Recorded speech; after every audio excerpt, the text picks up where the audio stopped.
On Sunday, the Fremantle Dockers have taken a pounding from the critics.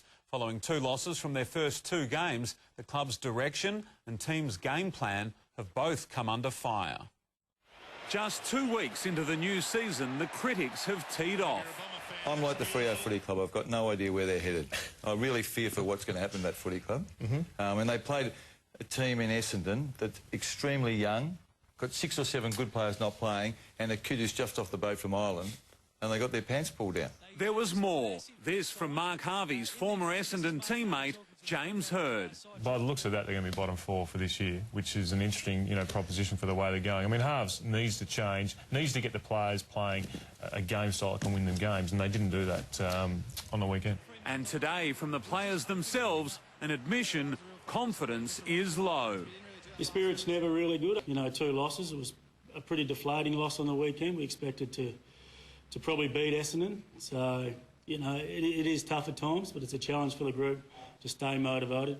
And it's only 2 weeks in, so we've still got a big amount of time to turn it around.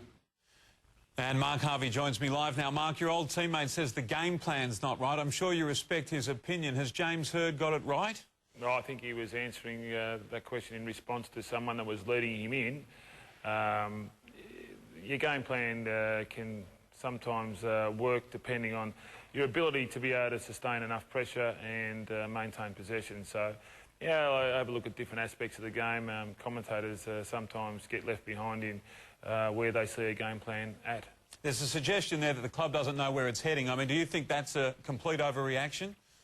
Oh, absolutely. On the back of only 2 games being played, we haven't been spruiking or preaching anything like us being a finals contender at this stage. All we're doing is try to enhance our playing list with a young group of players, which we got 14 players in the draft just gone that are in their first year. I suppose, though, on the younger point, the point that is inescapable is the team you played were younger or as young as yourselves. So, in that sense, no excuse on the weekend just gone.